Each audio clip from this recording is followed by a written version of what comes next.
Hello student. कल की जो क्लास थी उसमें जो एकक कोष्ठिकाएँ हैं उनके प्रकारों को पढ़ा था और क्रिस्टल जालक को पढ़ा।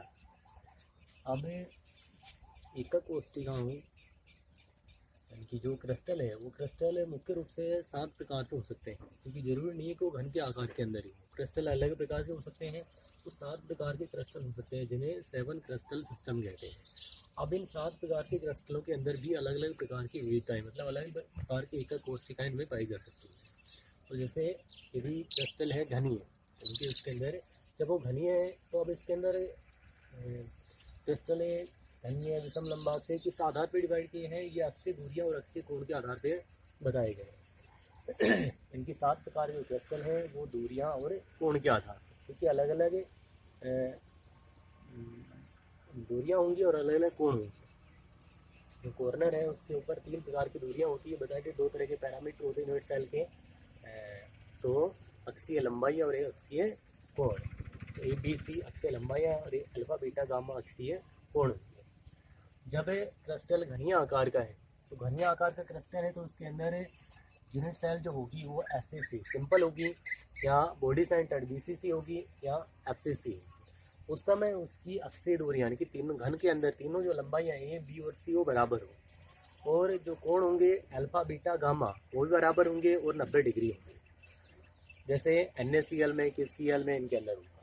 दूसरा द्विसमलंबाक्ष। तो द्विसमलंबाक्ष इसके अंदर 2 प्रकार की विविधताएं होंगी, 2 प्रकार की यूनिट सेल होगी, सिंपल और बॉडी सेंटर्ड। अब द्विसमलंबाक्ष यानी कि 2 जो लंबाइयां हैं वो समान होंगी, जैसे ए और बी समान है लेकिन सी इनसे अलग है, लेकिन उनके जो एंगल होंगे वो बराबर होंगे 90 डिग्री के। अल्फा बराबर बीटा बराबर 90, गामा बराबर 90 डिग्री होगा। विषम लंबाक्ष, नाम ही पता, विषम लंबाक्ष यानी कि सारी लंबाइयां क्या होगी, अलग अलग होंगी। जैसे ए बराबर नहीं है बी के, बी बराबर नहीं है सी के, लेकिन जो एंगल है वो बराबर होंगे और 90 डिग्री के होंगे। जैसे विषम लंबाक्ष सल्फर में होता है, या पोटेशियम नाइट्रेट में होता है, बेरियम सल्फेट में होता है। ठीक है। षटकोणीय, जब षटकोणीय आकार का क्रिस्टल होगा तो उस समय 2 लंबाइयां ए और बी बराबर होंगी, लेकिन सी के बराबर वो नहीं होंगी। तो सी अलग होगी इसका। और 2 जो कोण हैं अल्फा और बीटा वो 90 डिग्री के होंगे, गामा जो होगा वो 120 डिग्री का होगा। जैसे ग्रेफाइट में होता है, जिंक ऑक्साइड है, कैडमियम सल्फाइड उसमें होगा। फिर त्रिसमन्ताक्ष। तो त्रिसमन्ताक्ष के अंदर क्या होंगे कि जो लंबाइयां हैं वो तो तीनों की तीनों समान होंगी, एंगल है वो भी तीनों समान होंगे, लेकिन 90 डिग्री का नहीं होंगे। यानी कि तीनों लंबाइयां समान, 3 एंगल समान, लेकिन 90 डिग्री के नहीं है, तो वो त्रिसमन्ताक्ष होगा। उसके अंदर सिंपल प्रकार की यूनिट सेल होगी। अब है एकंताक्ष। तो एकंताक्ष जो होगा उस एकंताक्ष के अंदर 2 दूरियां बराबर होंगी, लेकिन तीसरी बराबर नहीं होगी।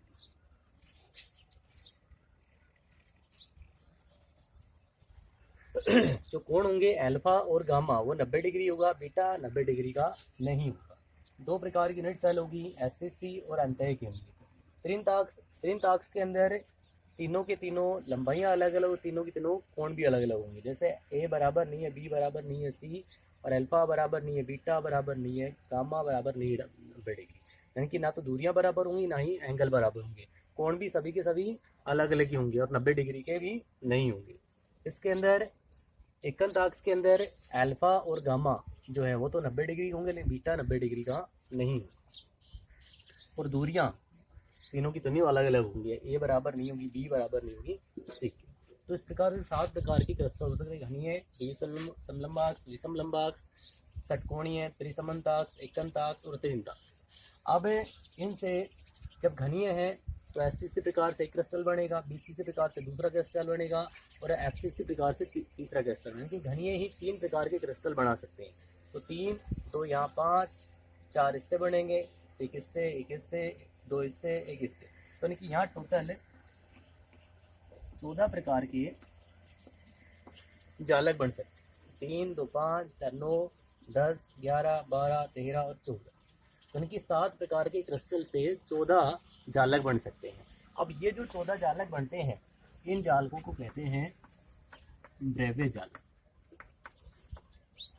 कि 7 क्रिस्टल तंत्र के अंदर जो अलग अलग प्रकार की विविधताएं पाई जाती है उनसे 14 प्रकार के जालक बनते हैं, वो ब्रेवे जालक कहलाते हैं। ये इसका नाम है। अब आगे है क्लोज पैकिंग या निविड़ संकुलन।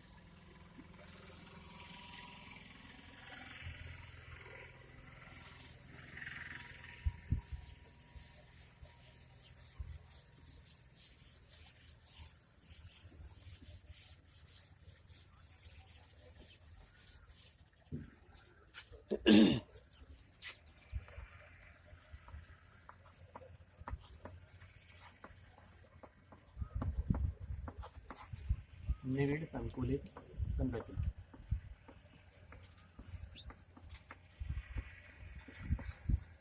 तो निविड़ संकुलन क्या होगा कि जब ठोस के अवयवी कण पास पास आकर क्लोज पैक रूप में संरचना जो बनाते हैं वो निविड़ संकुलित संरचनाएं होती हैं। अब यहाँ पे जो ठोस के अवयवी कण हैं उन्हें छोटे गोलों के रूप में माना जाता है, इस तरह से। अब ये छोटे गोले जो पास पास आएंगे ऐसे इस तरह से पास पास आके एक क्लोज पैक संरचना बनाएंगे तो ये निविड़ संकुलित संरचना हो। अब यहाँ क्लोज पैकिंग जो होती है वो अलग अलग तरह से हो सकती है, क्योंकि एक ही साथ जुड़ते हैं कि सीधी श्रृंखला के अंदर भी जुड़ सकते हैं तो एक भी में हो जाएंगी। अब सीधी जुड़ी उसके ऊपर दूसरी एक ऐसी परत रख दी, द्विवीमी हो जाएंगी, त्रिवीमी हो जाएगी। इस तरह से इनके जो क्लोज पैकिंग होती है वो 3 प्रकार से होती है। तो पहली है एक विमीय निविड़ संकुलन।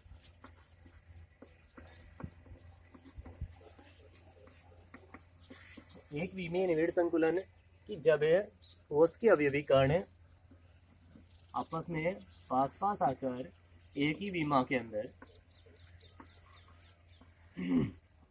केवल सीधे श्रृंखला में ही जुड़ते आते हैं तो वो कहलाती है एक विमीय निविड़ संकुलित संरचना। अब एक विमीय निविड़ संकुलित संरचना के अंदर जो ठोस की उपसहसंयोजन संख्या होती है वो 2 होती है। उपसहसंयोजन संख्या क्या होती है कि जब ठोस का कोई एक अवयवी कण अपने आसपास कितने अवयवी कणों से संपर्क कर रहा है वो उसकी उपसहसंयोजन संख्या है। जैसे ये कोई कण है, अब इधर इससे भी और इधर इससे कण के 1 और 1 दो कण के संपर्क में आ रहे हैं तो ये इस ठोस के अवयवी कण की उपसहसंयोजन संख्या हो जाएगी 2। तो एक विमीय जब ठोस के अवयवी कण आस पास आकर के एक ही विमा के अंदर व्यवस्थित होते हैं तो एक विमीय निविड़ संकुलन कहलाता है। दूसरा है द्विविमीय।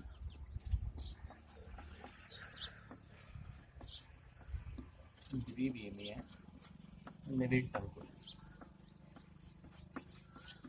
तो द्विविमीय निविड़ संकुलन कि जब एक विमीय की परतें पास पास आकर जुड़ती हैं तो वो द्विविमीय निविड़ संकुलन होता है। कि जैसे एक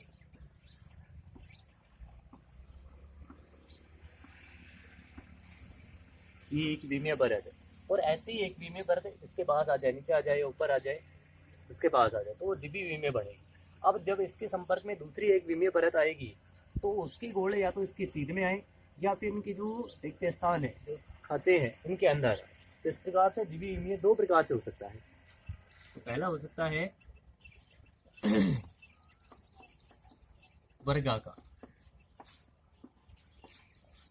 वर्गाकार द्विविमीय निविड़ संकुलन। तो वर्गाकार द्विविमीय निविड़ संकुलन में क्या होगा कि पहली परत के जो गोले हैं वो दूसरी परत की गोलों की बिल्कुल सीध में आए, इस तरह से।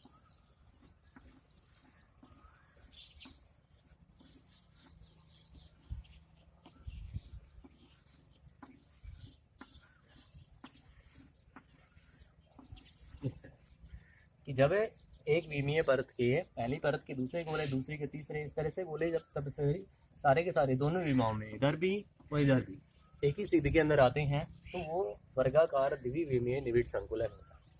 अब वर्ग भी बनेगा इनकी। एक ये गोला है, इधर इसके संपर्क में आ रहा है, इधर इसके संपर्क में आ रहा है, इधर इसके संपर्क में और इधर इसके संपर्क में, इन्हें आपस में जोड़ा जाए तो एक वर्ग बनता है। तो एक वर्गाकार द्विविमीय निविड़ संकुलन है। अब इस वर्गाकार द्विविमीय निविड़ संकुलन की यदि उपसहसंयोजन संख्या देखी जाए, उपसहसंयोजन संख्या तो कितनी होगी? ये गोला कितने के संपर्क में आ रहा है? 1 के, 2 के, इधर 3 के, इधर 4, तो इसकी उपसर्ग संख्या हो जाएगी 4। तो वर्गाकार निविड़ संकुलन कब बनेगा कि जब पहली परत के गोले दूसरी परत के गोले या तीसरी परत के गोले, सभी परतों के गोले एक दूसरे के सीध में आते हैं तो वर्गाकार बनता है। उपसर्ग संख्या 4 होती है, एक गोला 4 के संपर्क में रहता है। दूसरा है इसके अंदर षटकोणीय। षटकोणीय द्विविमीय निविड़ संकुलन। अब षटकोणीय द्विविमीय निविड़ संकुलन कब बनेगा कि जब पहली परत के गोले कि जो खांचे हैं उसके अंदर दूसरी परत के गोले आए तो वो षटकोणीय बने। जैसे ये पहली परत बनाई,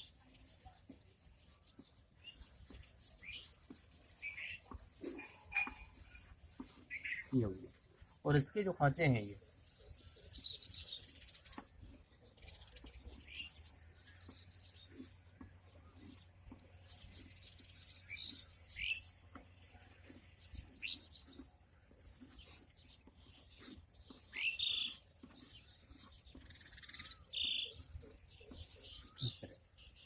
तो ये बनेगी षटकोणीय द्विविमीय निविड़ संकुलन की। इसके अंदर क्या होगा, पहली और जो तीसरी परत है, ये पहली, ये दूसरी, ये तीसरी, तो पहली और तीसरी परत के गोले सीध में आएंगे और इसकी जो उपसर्ग संख्या होगी वो 6 होगी। देखो ये गोला है, इधर इसके संपर्क में आ रहा है, इधर इसके में आ रहा है, इधर इसके भी आ रहा है, इधर इसके, इसके और इसके, यानी कि एक गोला 6 गोलों के संपर्क में आ रहा है।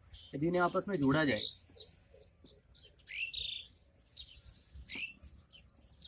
तो एक षटकोणीय संरचना बनती है, इसलिए इसे षटकोणीय द्विविमीय निविड़ संकुलन कहते हैं। तो 6 के संपर्क में 1, 2, 3, 4, 5 और 6, तो इसकी जो उपसर्ग संख्या होगी वो 6 होगी। तो द्विविमीय यानी कि जो षटकोणीय द्विविमीय निविड़ संकुलन कब बनेगा कि जब पहली और तीसरी परत के गोले सीध में आए, यानी कि दूसरी परत के गोले कहाँ रखे जाएं, यानी कि इसके अंदर जो दूसरी परत रखी जाए उसके गोले खांचों में रखे जाएं, फिर तीसरी रखी जाए तो उसके खांचों के अंदर रखे जाएं। इस प्रकार से षटकोणीय द्विविमीय निविड़ संकुलन बनती है। तो एक विमीय हो गया, द्विविमीय हो गया। अब उसके बाद आती है त्रिविमीय निविड़ संकुलन। तो त्रिविमीय निविड़ संकुलन वर्गाकार से बन सकता है और षटकोणीय से बन सकता है, तो दोनों से अलग अलग बनेगी।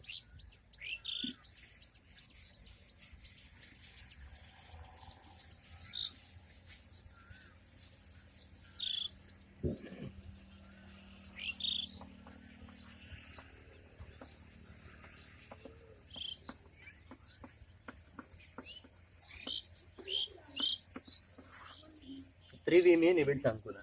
अब त्रिविमीय निविड़ संकुलन कैसे लिख रहा है, पहले तो बनाए वर्गाकार द्विविमीय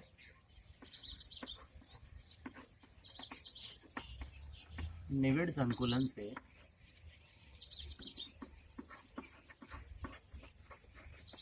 त्रिविमीय निविड़ संकुलन। वर्गाकार द्विविमीय निविड़ संकुलन से त्रिविमीय निविड़ संकुलन, यानी कि यहाँ लेनी है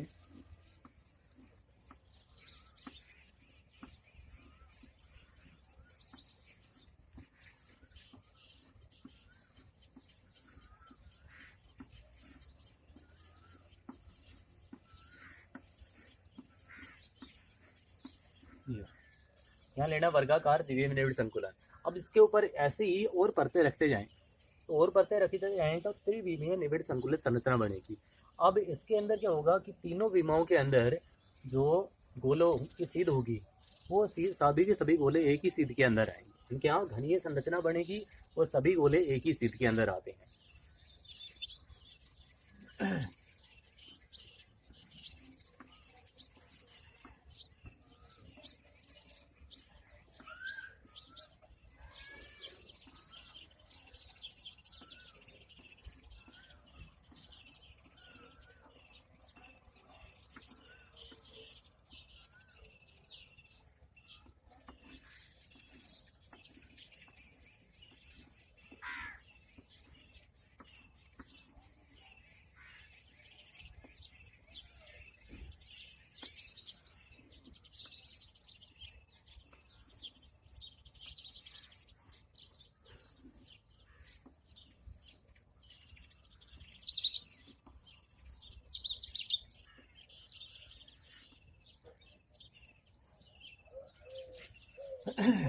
तो इसके अंदर तीनों के अंदर, इसमें भी और इसमें भी, तीनों के अंदर जो गोलों की सीध होगी वो सारे के सारे एक ही सीध के अंदर आएंगे, और इसकी जो उपसहस्त्र संख्या होगी वो होगी 6, यानी कि इसके अंदर एक गोला 6 गोलों के संपर्क में आएगा। तो जब वर्गाकार द्विविमीय निविड़ संकुलन होता है तो उसके अंदर जो त्रिविमीय निविड़ संकुलित संरचना बनती है उसके अंदर तीनों विमाओं के अंदर सभी गोले एक ही सीध में आते हैं और एक घनीय संरचना बढ़ती है, सिंपल एससीसी संरचना बढ़ती है, सरल घनीय संरचना बढ़ती है। अब सरल घनीय जो संरचना बढ़ती है वो उपसरण संख्या तो हो जाती है 6, और एक आती है संकुलन क्षमता। तो इसकी जो सरल घनीय संरचना बनेगी यहाँ, उसकी संकुलन क्षमता 52.4% होगी, यानी कि जो गोले हैं ये पास पास आकर के कितना स्थान घेर लेते हैं। जैसे ये गोला है, ये है, इनके बीच के अंदर रिक्त स्थान बचा, तो रिक्त स्थान बच रहा है, यानी कि ये पास पास आके गोलों ने 52.4% स्थान तो घेर लिया है और बाकी स्थान क्या है, रिक्त रह गया। तो संकुलन क्षमता क्या है कि गोले जब पास पास क्लोज पैक होकर जो स्थान घेर लेते हैं वो उसकी संकुलन क्षमता होती है। तो जो सरल घनीय संरचना बनेगी उसकी संकुलन क्षमता 52.4% होगी, उपसरण संख्या 6 होगी, यानी कि ये वर्गाकार द्विविमीय निविड़ संकुलन से त्रिविमीय संरचना बनेगी तो उसके अंदर सरल घनीय संरचना बनेगी। उसकी तीनों विमाओं के अंदर जो गोले आएंगे सभी एक दूसरे की सीध के अंदर ही आएंगे, और संकुलन क्षमता 52.4%, उपसरण संख्या 6 होगी। ये तो हुआ वर्गाकार द्विविमीय निविड़ संकुलन से। फिर है षटकोणीय द्विविमीय निविड़ संकुलन से यदि त्रिविमीय निविड़ संकुलन बनाना हो तो फिर क्या करें, तो वो अगली कल की क्लास में बताएंगे। और अब जितना पढ़ाया गया उसमें से प्रश्न पूछे जाएंगे। अब प्रश्न पूछे जाएंगे उनके आंसर आप यूट्यूब के कमेंट बॉक्स में दे सकते हैं। अभी तक जो पढ़ाया गया है उससे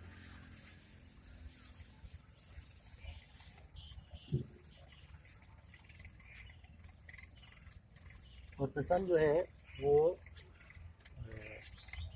व्हाट्सएप ग्रुप के अंदर आपको मिल जाएंगे, और साथ में आज की जो पढ़ाया है उसके नोट्स भी मिल जाएंगे। धन्यवाद।